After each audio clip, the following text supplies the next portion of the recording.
This is the One Man Gang. I'm here with my brother. Vanilla Gorilla.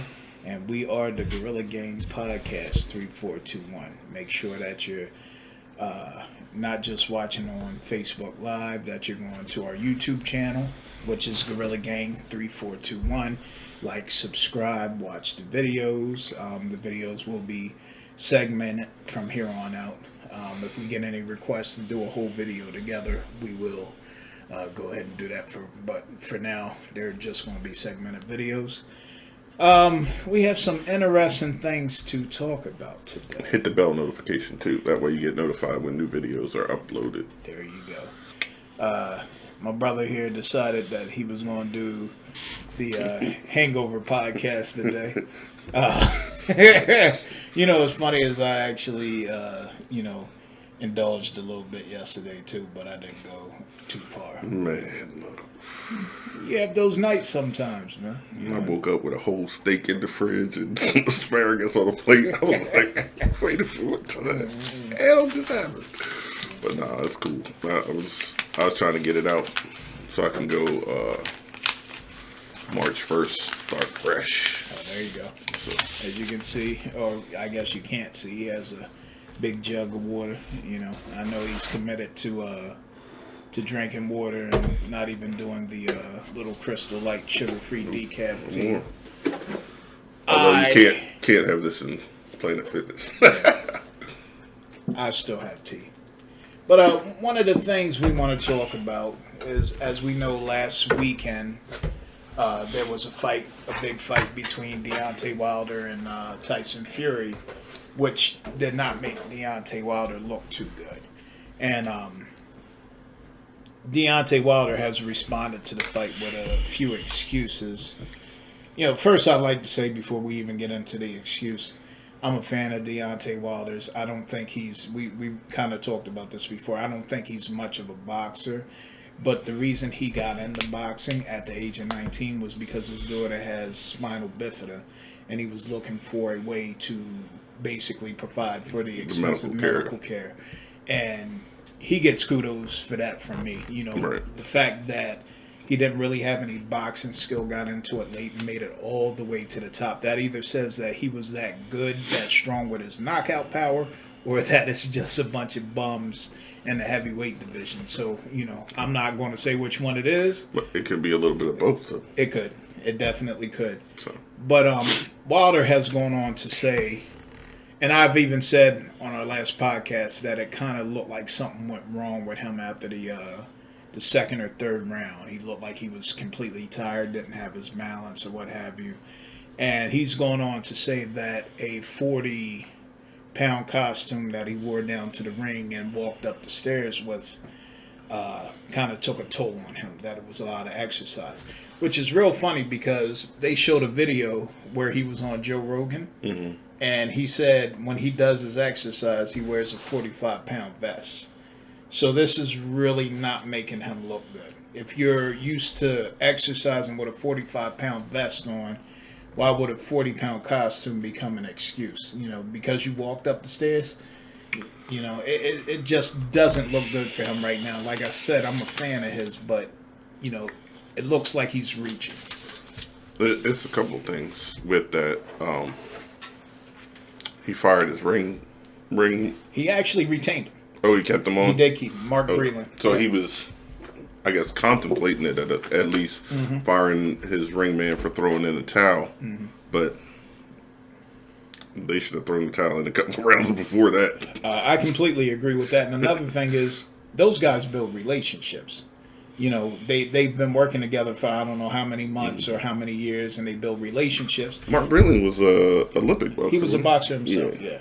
And you start, and that's the thing that makes him qualified to me to throw in the towel. Right. But you build these relationships. Like, listen, if Cam boxed and I was his trainer or what have you, I was in his corner. Yes, I would want him. I know that he would want to go out doing his best, or I'm going to go out until I'm out of it. I know he would want that. But me as a human being friends with him and seeing him just get pummeled round after round, my emotions are going to get involved. It's that Apollo Creed Rocky IV with Ivan Drago. Yeah. That's literally every trainer's worst nightmare is that scenario. So I'm sure when they see their fighter getting pummeled, that image of that movie, because everybody that's involved in the sport of boxing is going to have seen the Rocky movie, Right. So I'm sure that image pops right in their head. So I'll say this: look, I understand the compunction to try to make excuses or give some type of reasoning behind losing, especially if you've never lost. You don't know what it feels like to take that loss. I think when Mike Tyson first lost, he came up with tons of excuses. There was 13 seconds. So the ref count and the ring count were different. But I think ultimately he just said, and maybe Deontay Wilder will eventually say, he knows, and Buster Douglas knew he wasn't a better boxer than Mike Tyson. I didn't prepare myself. I didn't give a shit. I didn't even try. Like in training, I didn't try. So when I got here, it just wasn't there. So maybe it'll come to that. But first of all, you knew the costume weighed 40 pounds before you went in the ring. So Absolutely. Even if it did affect you, that's your own dumb fault. Yeah, but it was if any weight affected him, it was Tyson Fury's extra 40 pounds that kept laying on him, which I thought was a brilliant strategy from him. I think Tyson Fury did all of the things outside of boxing to set himself up for a win. Okay, and but within boxing too, though, like he. Not obviously the greatest boxer, but he outboxed. Oh no, he outboxed him. I'm not taking that away. No, I'm just saying, his overall game plan, just from, like you saying, the strategy, the preparedness, and then just the actual boxing skill. Right. He can make any excuse he wants. He got his ass whooped, and they were just. And it got to the point where he kept doing the same thing. He threw a fake jab, and then loaded that right hand and tried to throw it. And the problem became, after you get tired, that right hand doesn't have as much as it would have if he was fresh. So, once again, I don't know what happened to Wilder during that fight. You can say busted eardrum or whatever the case was, because they're even saying now that he didn't have a busted eardrum, that it was just he got a cut in his ear. So whatever the case, Jose, what's going on, brother? Glad to see you on here. Whatever the case, he lost. And to me, in boxing, I think they should stop even talking to the losers. Not that you disregard them, but after you've gotten beat up, sometimes it's hard to speak the most logical that you can, especially if you're dizzy. Now, I'm not saying that was the case with Wilder, because he said, look, I lost. He was a better man tonight. He did try to say, there was a lot of things that happened leading up to the fight. I think they should stop interviewing the loser personally. I think the loser should go and kind of be quiet. And if you're going to have that rematch, let the rematch be the talking for you, which Wilder did say he's going to exercise the rematch. Exercise the right for the rematch. So, don't do it, bro. Well, listen, do it for the money, shit, but. But here's my thing. After all of these excuses now, you have a chance to maybe show that maybe he was right. Maybe something was off with him. Maybe he will throw that right hand and catch him with it, or maybe he'll get destroyed again. I don't know, but I definitely, with him saying the things he said, to me, it has to be a rematch now for his own integrity. Tyson Fury doesn't really have anything to prove at this point, in my opinion. He got a draw on the first one. He got up from the tough knockdown in the 12th round. He came out this fight and absolutely destroyed him, regardless of whatever was going on.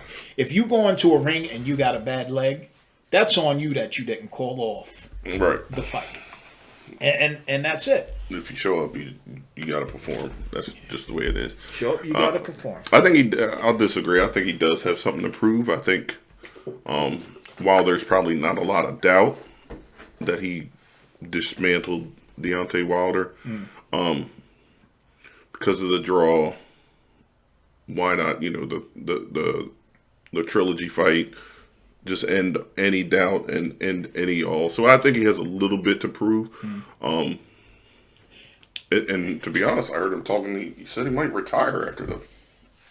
Well, I heard that, and then I heard he's talking about fighting Joshua after he fights Wilder again, which would be great. I want to see all the title fighters fight each other. I don't know, man. I feel like at this point, the third fight is a cash grab. Excuse me. They can still sell it. You know what I mean? There's drama involved now with all these excuses, so it'll happen.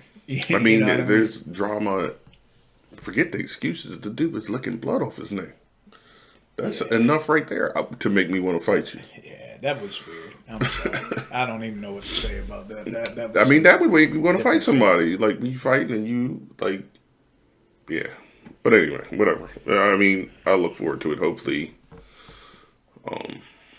it's sooner rather than later. Mm. Like, that's a whole other conversation. Remember heavyweights or fighters used to fight 2-3 times a year? Yeah. And back in the, I hate to take it back to our favorite era, but back in the 80s, it seems like Marvin Hagler, Tommy Hearn, Sugar Ray Leonard, they weren't trying to avoid each other either. Mm. There was no hesitation to fight each other. They went at each other. That was Duran, yeah, that's how you showed that you were dominant. You were the best. It was almost a hunger. And I even say the same thing, with Michael Jordan. You know what I mean? As much as, I'm not a fan of his. Michael Jordan wanted to beat the best. And I have respect for that. You know what I mean? Like, I'm pretty sure if Michael Jordan never got a chance to play Magic in the finals, he probably would have went crazy. Like, I want to measure myself. Well, he would have. I think he would have felt like it took something away because, from Magic's league to, the league is in eras and Kareem passed to Bird and Magic and Bird to Jordan to probably Shaq briefly, Shaq to Kobe to LeBron. And, it's as much as I dislike LeBron, he is the best player of this era. It just is. He just is. There's not there. You can't question it. You can question some of the things he does, like the flopping, the lack of defense. You can question his heart for that. His heart. Mm-hmm. The fact that he's the complete opposite of Michael Jordan, whereas he wants those great players on the same team as him. Yeah, and Mike wanted to versus the opposite. But whatever, it's a different era. We live in we'll talk about this a little bit later on. We live in a video game era where, put in the cheat code. Yeah. That's the way. Yeah. Not one, but 2, 3, 4 championships. They only won 2. And that's a whole nother story, though. But yeah, I mean, it's just kind of the era, the way